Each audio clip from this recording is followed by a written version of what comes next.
दोस्तों, आज एक विशेष व्यक्ति के जीवन के ऊपर चर्चा करेंगे। वो नाम बहुत ही सुर्खियों में है। इस समय विधानसभा से लेकर पूरे इलाहाबाद मंडल, प्रयागराज मंडल में छाया हुआ है। पूरे प्रदेश में इसकी गूंज है। वो नाम है विधायक पूजा पाल जी का। विधायक पूजा पाल इस समय काफी सुर्खियों में है, क्योंकि विधानसभा में जो सत्र विजन का चला था उसमें कहीं न कहीं सुर्खियां बटोरी थी। वो अतीक अहमद को मिट्टी में मिलाने को लेकर योगी आदित्यनाथ की प्रशंसा किया था, और उसी को लेकर अखिलेश जी ने उन्हें बाहर का रास्ता दिखा दिया था, पार्टी से मुक्त कर दिया था कि अगर योगी जी की प्रशंसा कर रही हैं तो मैं योगी जी से कहना चाहता हूं कि उन्हें मंत्री बनाने का कार्य किया जाए। ये अखिलेश जी कहकर उन्हें बाहर का रास्ता दिखा देते हैं। इस समय काफी सुर्खियों में है और वो तुरंत योगी जी से मिलती हैं। उसके बाद जो है उसके तरह तरह के कटाक्ष किए जा रहे हैं। उनके जीवन शैली पर करारा प्रहार किया जा रहा है। लोग गलत सलत कमेंट भी कर रहे हैं। उनके जीवन के शैली के ऊपर तमाम तरह के छींटे उछाल रहे हैं, और ये लगातार सुर्खियों में बनी है कि योगी जी उनको मंत्री बना रही हैं। क्या बना रहे हैं, क्या नहीं बना रहे हैं, ये अलग मामला है, अलग विषय है। पूजा पाल का नाम इसमें फिर भी सुर्खियों में आ गया, क्योंकि वो अखिलेश जी के ऊपर जो है बहुत बड़ा इल्जाम भी लगा चुकी हैं कि अगर मेरे ऊपर किसी प्रकार की कोई अनहोनी होती है या मेरी हत्या होती है तो इसका जिम्मेदार सिर्फ और सिर्फ सपा प्रमुख अखिलेश यादव होंगे, क्योंकि उनके निकाले जाने के बाद उनकी पार्टी के लोग जो है मेरे ऊपर गलत तरह कमेंट कर रहे हैं, कटाक्ष कर रहे हैं और धमकियां भरे जो है सोशल मीडिया में बयान दे रहे हैं। तो ये अपराध जो है उनके ऊपर लगा रहे हैं कि अगर मेरे साथ कुछ होता है, मेरे जीवन में कुछ होता है तो इसके जिम्मेदार स्वयं सपा प्रमुख अखिलेश यादव होंगे। अब ये बात कहां तक सही है, कहां तक नहीं सही है, लेकिन पूजा पाल की बात करने से पहले मैं पिछले अतीत में जाना चाहता हूं, जहां से इसका नाम स्टार्ट होता है। राजूपाल वो शख्सियत थे जो सन 90 की दशक में वहां अपराध, इलाहाबाद में अपराध चरम पे था, और एक चेहरा उस समय इलाहाबाद में बहुत तेजी से गूंज रहा होता है जिसका नाम होता अतीक अहमद। अतीक अहमद उस समय का सपा का बहुत बड़ा नेता हुआ करता था, और पूरे इलाहाबाद में उसका नाम का सिक्का चलता था। कोई उसके नाम के आगे जुबान भी खोलने की हिम्मत नहीं करता था। रंगदारी, वसूली, हत्या, अपराध जैसी घटनाएं को अंजाम देता था। बोलती नहीं निकलती थी कि उसके सामने कि कोई बोल तो दे, कोई अपराध तो लिखा दे, कोई एक एप्लीकेशन तो दे दे। किसी में इतनी हिम्मत नहीं थी, किसी में हैसियत नहीं थी। उस समय 2002 में एक पाल समाज का मसीहा युवा नेता, जोशीला स्वभाव का लड़का राजू पाल जो है निकलकर सामने आता है। लोग ये भी कहते हैं कि वो राजू पाल जो है कभी अतीक का बॉडीगार्ड हुआ करता था, लेकिन ये तो अब वही बता सकते हैं। इस विषय में हम नहीं जाना चाहते हैं। लेकिन 2002 में जब वो सुर्खियों में आया और अतीक के सामने विधानसभा चुनाव लड़ने की जो है निर्दलीय जो है धमकी देता है, पूरे प्रयागराज में सनसनी फैल जाती है कि कोई अगर लड़ने वाला नेता तैयार हुआ तो एक लड़का जो है 22-23 साल का लड़का जो है अतीक के सामने लड़ना चाहता है, वो भी निर्दलीय। उसी समय मायावती का वो भी कोई चेहरा नहीं दिखाई दे रहा था। तुरंत जो इस बात को, इस लड़के को लपक लेती है और 2002 में विधानसभा से जो है बहुजन समाज पार्टी से उसको टिकट मिल जाता है, और उधर अतीक अहमद को सपा के उम्मीदवार की तरह घोषित किया जाता है। दोनों में चुनाव होता है, लेकिन बहुत ही बेहतरीन, और दोनों में आपस में इतनी कटाजुज होती थी, लेकिन फिर भी अतीक अहमद विजयी होता है। विजयी होने के बाद वो विधानसभा जाता है और उसकी जय जयकार होती है। राजूपाल पहली बार उतरा था, लेकिन वो दांव पेच कुछ जानता नहीं था। बात नहीं रही, 2004 में फिर चुनाव होता है लोकसभा का, और लोकसभा में अतीक अहमद फूलपुर से सांसद चुने जाते हैं और शहर पश्चिमी विधानसभा फिर खाली हो जाती है सीट। उपचुनाव है।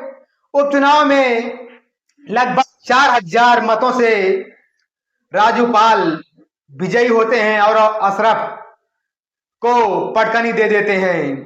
ये पटकनी अतीक अहमद को बर्दाश्त नहीं होती है, क्योंकि उनका जो कद कहीं ना कहीं नीचा हो गया था। एक छोकरे के सामने 22-23 साल का छोकरा जो है धूल चटा दिया था राजनीति में। नया नया खिलाड़ी निकला है और धूल चटा दिया अशरफ को। ये उनको बर्दाश्त नहीं होती है, उस माफियाओं को बर्दाश्त नहीं होती है, और ये बदला लेने के लिए 2 बार उनके ऊपर अटैक करता है गोलियों से, लेकिन संयोग है कि दोनों बार वो बच जाता है। पहली बार जो अटैक करता है तो भी बच जाता, दूसरी बार 28 दिसंबर को अटैक करता है तो उस बार भी 60-70 राउंड गोलियां चलती हैं और ये भी जवाबी कार्रवाई करता है, दोनों में जो है बच जाते हैं। उसके बाद जो है थाने में इनका सारे असलाह जो है राजूपाल के जो जमा करा लिए जाते हैं। उधर मायावती तुरंत जो है खतरा भांप लेती है राजूपाल को, लखनऊ इनवाइट करती कि आप लखनऊ चले आइए, वरना आपके साथ कभी भी कोई हत्या हो सकती है, इसलिए मैं अपना नेता नहीं खोना चाहती हूँ, आप लखनऊ आ जाइए।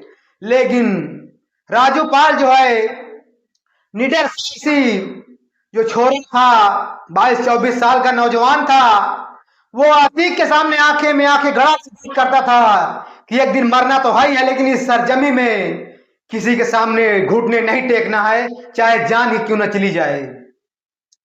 उधर राजूपाल जो है पूजा पाल से लव मैरिज करते हैं, किसी प्रोग्राम में जाते हैं और वहां पूजा पाल से बात हो जाती है और दोनों एक दूसरे को दिल दे बैठते हैं, और फिर वो वचन देता है कि मैं शादी करूंगा तो तुम ही करूंगा।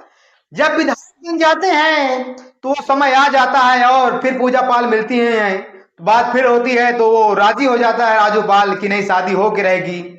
और जिसकी की शादी होती है दोनों ही गरीब परिवार से होते हैं। पूजा पाल की कोई राजनीतिक पार्टी नहीं होती, ना कोई राजनीतिक जो उसका परिवार होता है, ना कोई बड़ा परिवार होता, राजघराना होता है। उसके पिता पंचर की दुकान चलाते थे। राजूपाल भी एक मिडिल फैमिली से था, वो भी कोई राजनेता का परिवार से नहीं था, ना बड़ा कोई आदमी के परिवार से था। शादी होती है 2000 जो है 4 में, दिसंबर का नहीं जनवरी 2005 में शादी होती है। 28 दिसंबर को अटैक होता है, फिर 16 जनवरी को उसकी शादी होती है, और फिर 25 जनवरी 2005 को राजूपाल की जो है दिन दहाड़े जो है वो एसआरएन हॉस्पिटल जाते हैं, और लौटते वक्त जो है वहां किसी से मिलने जाते हैं। मिलने के बाद जो जैसे ही वापस लौट रहे होते हैं, उनका एक दोस्त होता है और उसकी बाइक पंचर हो जाती है, स्कूटर थी वो पंचर हो जाती थी, और उसकी बीबी उसमें बैठी होती थी, उसका नाम अच्छा मुझे इस समय याद नहीं है।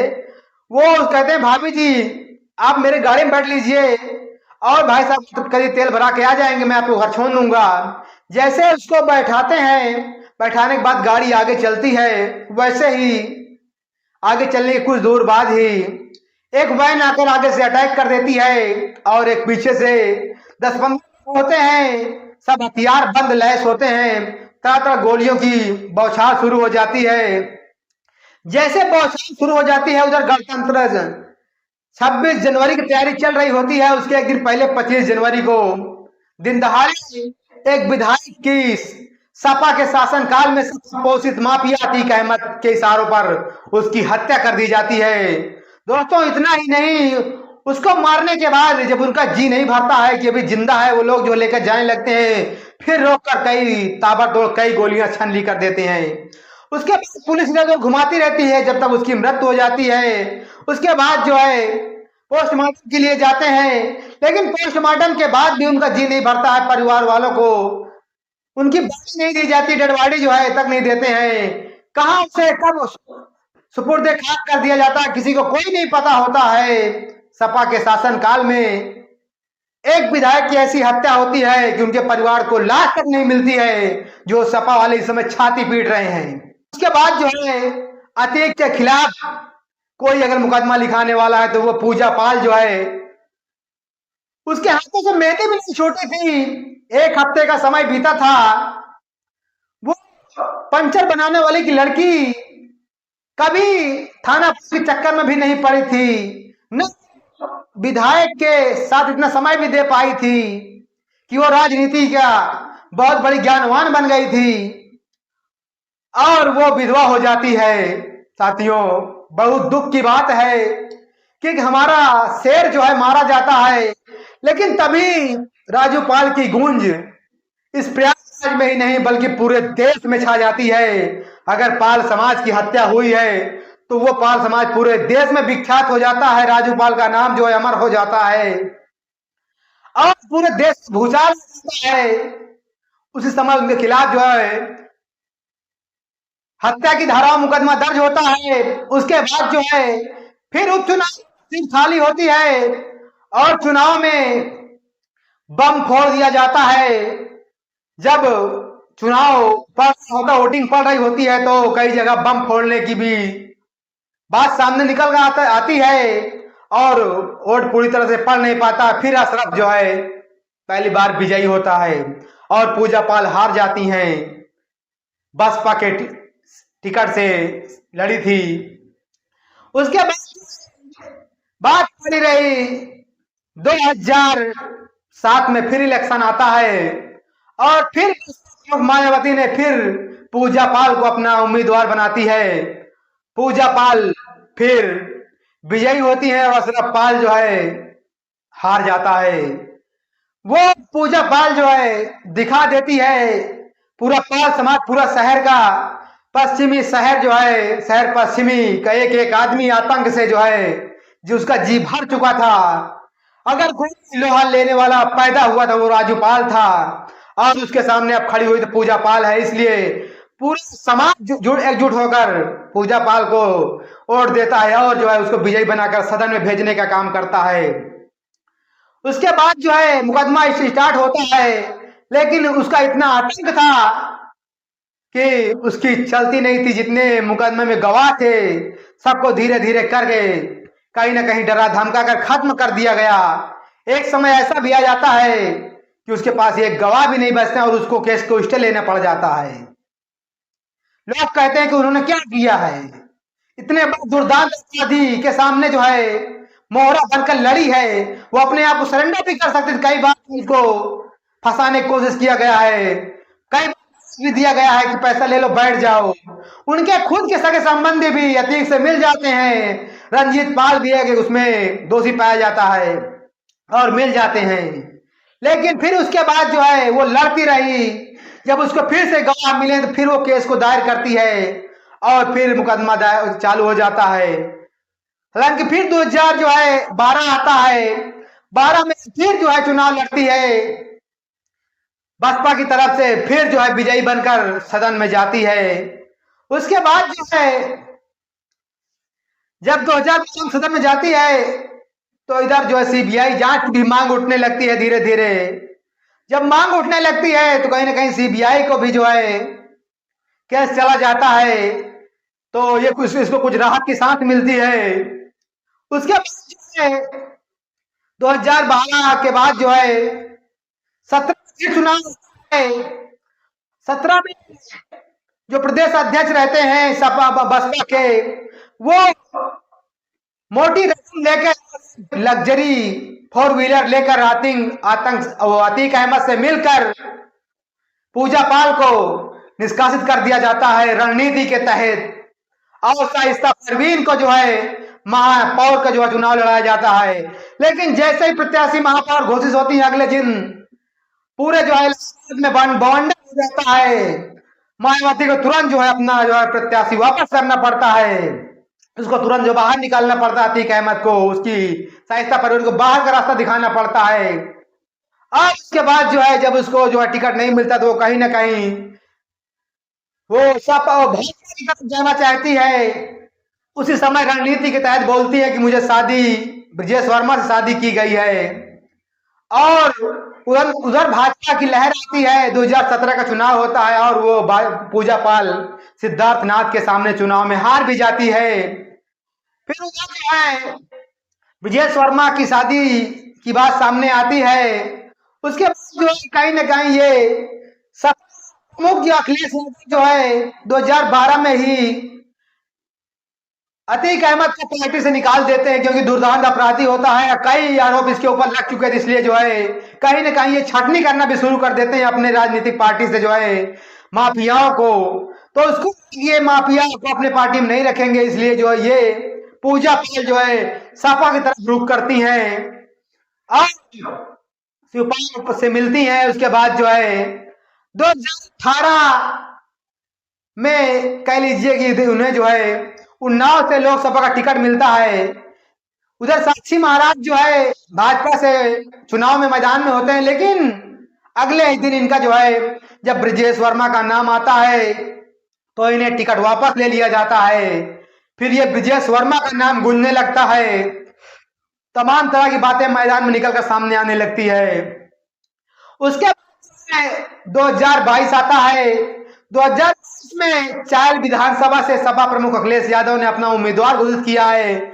उससे मैं बताना चाहता हूं कि सपा चायल विधानसभा से 79 साल हो गए, खाता भी नहीं खुला था। जो लोग छाती पीट रहे हैं कि हमने जिताया हमने जिताया, उससे पहले भी सपा प्रमुख ने सीट दिया था, एक भी सीट नहीं जिता पाए। ये खाता खोलने का काम पूजा पाल ने ही किया था, वहां की जनता ने समर्थन दिया था उससे पहले। ये बात आपको बताना चाहता हूं। लेकिन उधर सीबीआई के केस में जो उसको अतीक अहमद को सजा मिल जाती है, दोनों भाई अशरफ को दोषी करार दिया जाता है, उम्र कैद की सजा मिलती है, 20-20 साल की सजा मिलती है। उसके बाद जो है अब उसको लगा कि मुझे न्याय मिल गया है। लेकिन 2000 के बाद जो है उमेश पाल जो उसके बुआ का लड़का होता है वो भी कहीं ना कहीं गवाही में रहता है और हाई कोर्ट में वकालत करता है। भाजपा के बैनर तले वो भी चुनाव लड़ने की जो है तैयारी करता है। अतीक अहमद को यह बात तलाश नहीं आती है उसके एनकाउंटर की, वो जेल में रहकर साजिश करता है। आपको मैं ये भी बताना चाहता हूं कि यूपी में इतनी जेलें थी, कोई रखने कोई मतलब सब लोग रखने से इंकार कर देते थे।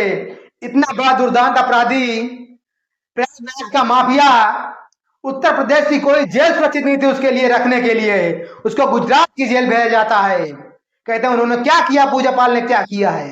इतने बड़े अपराधी के सामने लड़ना कोई मामूली बात नहीं होती है। और 2023 में जो उधर जो है रणनीति के तहत उमेश पाल का एनकाउंटर कर दिया जाता है। जब एनकाउंटर उमेश पाल का किया जाता है पूरे बवाल हो जाता है। बवाल होने के बाद जो है पूजा फिर जो सुर्खियों में आ जाती है। उधर जो है एक पाल समाज को जो है उभरता हुआ चेहरा होता है उमेश पाल जो है, और उसको जो है गोलियों से छलनी कर दिया जाता है। उधर उधर जो है विधानसभा में ये बात गूंजती है, योगी जी मंच उस दुर्दांत अपराधी को बुरा कहते हैं, कहते हैं कि अतीक अहमद समाज माफिया है। और मैं भरे मन से कहना चाहता हूं कि मैं इसे मिट्टी में मिला दूंगा। ये बात जब कहते हैं तो सपा के पेट से ये बात नहीं पचती है, सब छाती पीटने लगते हैं। लेकिन अगर उसने किसी की माँ की कोख उजाड़ी है, उधर अतीक अहमद कितनों का सिंदूर उजाड़ा है, कितनों की बहन भाई की जो है कलाई उजाड़ी है, बहन की कलाई उजाड़ी है, अगर उसको मिट्टी में मिलाने का काम जो है योगी आदित्यनाथ ने किया है। लेकिन उस समय उमेश यादव उमेश पाल का जो है मर्डर का जो है बात गूंज रही थी, तो उस समय वो भाजपा करता था, इसलिए भरे सदन में योगी महाराज ने ये बात कही थी और उसे मिट्टी में मिला दिया था। जब उसके बेटे को मिट्टी में मिलाया तो पूरी समाजवादी पार्टी जो है पीट छाती पीट रही थी विधानसभा में। अरे उससे पहले राज्यपाल भी विधानसभा विधायक जी गोलियों से भूंजा गया था, समाजवादी पार्टी छाती क्यों नहीं पीटी थी? तब उसके सीने में खून क्यों नहीं खौला था? पाल समाज का मसीहा जब दिन दहाड़े गोलियों से भूंजा गया था, तब समाजवादी की छाती में खून नहीं खौला था। लेकिन पूजा पाल ने वो संघर्ष किया है, वो दिन भी देखे थे कि कोई उनके पास एक गवाह भी नहीं था, लेकिन पीछे नहीं हटी है और आखिर में उसको मिट्टी के मिलाने का कार्य किया है। लोग बोलते हैं क्या नहीं किया है, समाज के लिए कुछ किया ही ना किया, लेकिन पूरे इलाहाबाद के लिए उन्होंने जो है अतीक अहमद के सामने लोहा लेने का काम किया है और मिट्टी में मिलाने के लिए आखिर से अंत तक लड़ने का काम किया है। वो शादी का मैटर अलग कि उसके जीवन में क्या किसी साथ बीतती है, जो जिसके हाथों में मेहंदी नहीं छूटी है, आप उसकी बात कर रहे हैं कि उसके जीवन में क्या है क्या नहीं है। किसी के जीवन में आपको जो है कुछ खलल डालने की जरूरत नहीं है। आप पहले अपनी देखिए, फिर दूसरों के जो है अंदर देखिए क्या है क्या नहीं है। तो ये रही राजू पाल की कहानी, ये पूजा पाल की कहानी। अब आप लोग कमेंट कर सकते हैं अच्छा बुरा, जो भी बुरा भला हो, लेकिन एक बात ये भी कहना चाहता हूं योगी महाराज से, अगर ये वीडियो आप लोग शेयर करेंगे जरूर पहुंचेगी उनके नेताओं के पास जो है, क्योंकि उसी इलाहाबाद में AK-47 से बिजमल के पति जवाहर पंडित विधायक जी को भी गोली छलनी कर दिया था। ककुल मुनि गरवरिया के चारों भाई उसमें आरोपी पाए गए थे, लेकिन योगी महाराज ने उनको क्षमादान दिया था। ये गलत बात है, उनको भी मिट्टी में मिलाने का कार्य करें। अगर उनमें दम है तो न्याय एक होना चाहिए।